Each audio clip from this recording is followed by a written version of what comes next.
Yung mga bank records daw po ng Vice Presidente, mga kababayan, ito oh, naku, naloko na.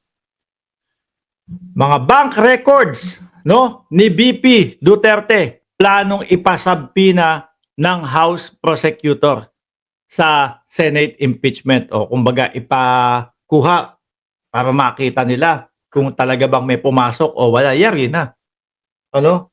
Kung sakali na talagang diyan pumapasok yung mga perang sinasabi, Jerry, parehas lang din ho yan, mga kababayan, nung sinasabi ni Senator Trillanes kay dating Pangulong Duterte, kaya po gustong-gustong mabuksan ni dating Senador Trillanes yun pong bank account ni dating Pangulong Duterte. Dahil po sinasabi niya na dito pumapasok yung mga kaperahan. Eh kapag ganito ang nangyari at nakita doon, malamang impeach yan. Basahin natin yung balita dito. Oh, ano sabi dito?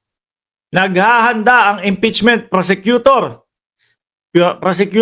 ng Kamara para ipasabpina ang bank record, no, ni Vice President Sara Duterte upang mapatibay ang kanilang kaso oras na magsimula ang impeachment trials laban sa Vice Presidente, mga kababayan. Ito hindi uubra dito yung ginawa nila Panelo dati. Kasi po ang ginawa nila Panelo, mga kababayan, di ba hinihingan sila ni dating Senador Trillanes ng record ng bank account ng dating Pangulo. Dahil daw po doon pumapasok yung mga kaperahan, mga bossing. Ang ginawa nila, lilapag lang nila kung ano yung kumbaga hindi yung buong bank statement, mga bossing. Hindi po yung buong bank statement. Ang pinakita lang nila kung magkano ang laman nung bangko na yon. So ano po ba ang pagkakaiba, mga kababayan? Dito po, sa hinihingi kay Inday Sara Duterte, buong bank records, at doon po sa hinihingi ni Trillanes na buong bank statement, halos parehas lang po. Kita mo lahat yung pagpasok at paglabas ng kaperahan, mga bossing, no? Although ipakita nila, ito lang po ang laman no, ng bank account namin, 1 million lang po, 1 million pesos lang po ang laman natin. Ang tanong, yung nasa likod ba niyan, mga bossing? Ang tanong, yung nasa likod ba niyan o yung mga transaksyon na nangyari dyan, eh may mga pumasok bang bilyon-bilyones na sinasabi ni Trillanes? Diba? Yun yung gustong makita natin. At yun yung gustong makita din dyan kung bakit po ipinapasabpina o gustong isabpina yung mga bank records na yan. Kasi pwedeng ganito mangyari. Nung December 23, no? Ano lang ho ito example lang po yung petsa at date. Nung December 23, may pumasok 2 bilyon piso dito sa loob ng bank account na ito. So ngayon, para hindi nila malaman, pagkapasok, ililipat sa ibang bangko. Ililipat sa ibang pangalan. Para sa ganon, pag pinakita, yung pinaka kung magkano yung laman ng bangko na yon, 1 milyon lang ang makikita. Hindi na makikita yung naging transaksyon, mga kababayan. Kaya ipinipilit ni Trillanes, bank statement ang ipapakita. Ito po kapag nangyari ho ito, mga bossing, dito magkakaalaman po kung ano talaga yung katotohanan. O tuloy, posibleng mag-convene ang Senado bilang impeachment court sa Hunyo, 4 na buwan matapos ma-transmit ang article of impeachment. The impeachment process allow us to complete the evidence to support or, ayan na, yung mga included subpoenaing financial records if necessary through the Senate impeachment court. The bank secrecy law provide an exception for impeachment cases and we intend to use all legal means to secure relevant document. Isa din po sa dahilan kung bakit hindi makapagkaso-kaso sila dating Pangulong Duterte dito po kay dating Senator Trillanes, mga kababayan. Kasi po, para mapatunayan na si dating Senador Trillanes ay sinisiraan lang sila, mga bossing, kailangan po buksan natin yung bank account na yan. na sinasabi ni Trillanes na walang mga perang pumapasok. Na sinasabi ni Trillanes na merong mga perang pumapasok diyan sa bangko na yan. Kaya po, hanggang banta lang yung kampo ng dating Pangulo. Nakasama niya si Sal Panelo. Kakasuhan namin si Trillanes, kakasuhan namin kayo, ganyan, ganyan. Hindi po nila tinutuloy yun. Kasi maliligwak po sila dun, mga boss. Yung ayaw nilang gawin o pinipilit nilang maiwasan na gawin, mga kababayan, mangyayari po yung kapag ka nagkaso sila para mapatunayan nila na hindi po paninira yung ginagawa o sinasabi ng dating senador, mga bossing. Okay? Walang kaso. Diba? Hanggang ngayon po puros salita na lang ho sila, mga bossing. O dito tayo dumako. Yung sinasabi natin o yung na-post natin na ano tawag dito? Yung na-post natin, mga kababayan, na title nitong mismong live natin, mismong content natin. Presidente at Senado mukhang magkasundo. Presidente at Senado mukhang magkasundo. Isama na natin ang Kongreso. Magkasundo na talagang maipa-impeach ang Vice Presidente. Lahat po na sasabihin ko dito, base po doon sa pag-aanalisa ko at tingin ko, no? At doon sa tingin kong nangyayari sa galawan ng politika, mga bossing. O yan ha. Nakikita ko kasi, Congress, Pangulo, Senado, kumbaga, magkakausap na Magkakausap na ho, mga kababayan. Doon pa lang po sa petsa, kung kailan uumpisahan yung impeachment, at doon sa kagaya ng Congress. Biruin mo, sinakto talaga nila na huling araw ng Senado para kumbaga yung susunod na hearing ng Senado June 2 na mag-uumpisa. Ako naniniwala ho ako, diniskartehan nilang maigi yan ng Congress. Pinag-usapan nilang lahat yan. Tinanong nila ang Senado, kailan ang resume nyo?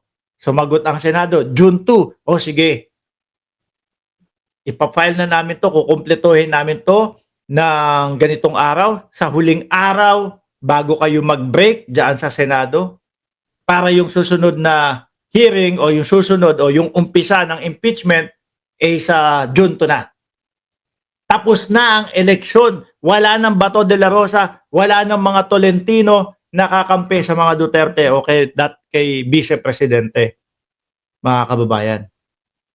O, diba? Ako naniniwala ako, mga boss chief amo sir, na talagang Kongreso, Senado, Pangulo, magkakausap na yan. O eto pa, idagdag nyo pa ito, mga bossing. Impeachment versus BP Sara to begin in July.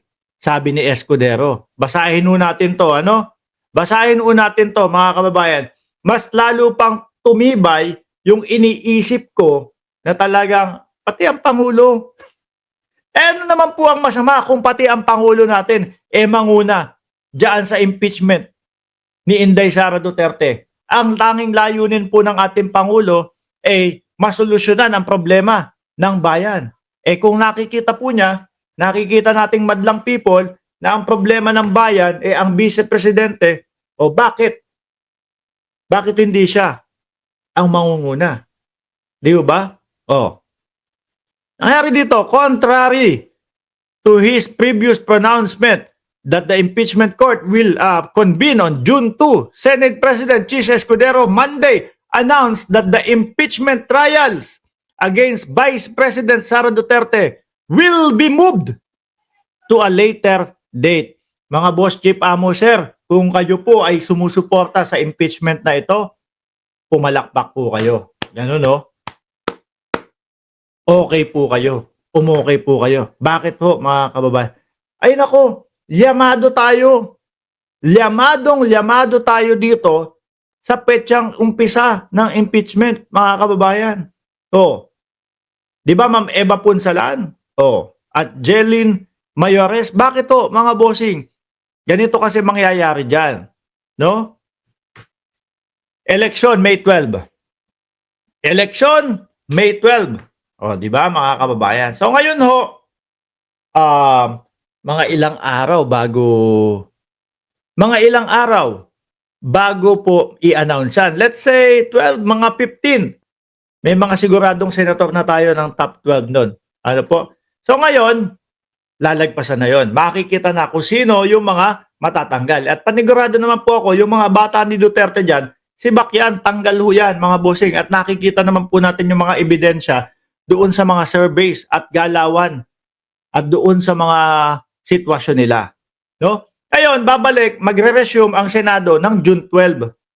Ng June 2, sorry ng June 2. So pagkapasok ng June 2, ang mga senador pa din pong mga nakaupo noon, mga kababayan, sila Bato de la Rosa pa din po. Sila Tobats. Bakit?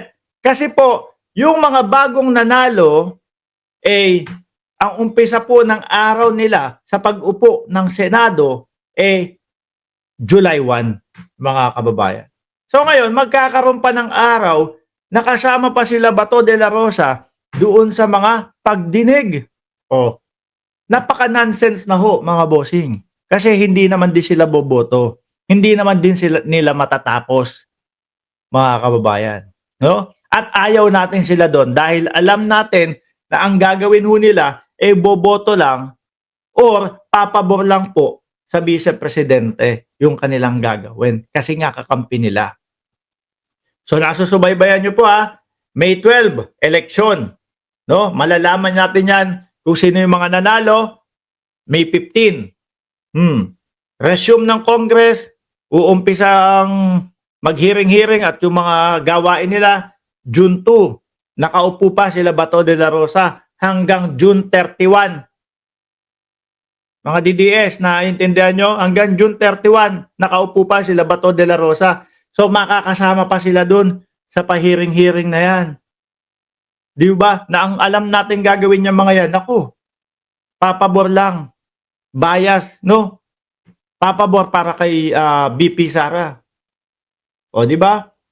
Kailan ba yung sinabi? July 21? Yun, sigurado ko, wala na talaga. Kasi sabi dito, most likely, when the new Congress already enter into this, into its function, that means after SONA I think is on July 21. So, trial will commence after that day. Ang nakikita ko po dito, mga kababayan, talagang wina-wipe out, nililinis yung mga senador na ang gagawin lang ho, mga bossing, paboran ang vice-presidente. Nakita nyo na po kung bakit tayo dito? Yamado ho tayo, mga kababayan. Huwag nating madaliin. Ano po? Isa pa sa nakita ko, yung kay Jinx Luistro, baka kunyarian lang yun. No?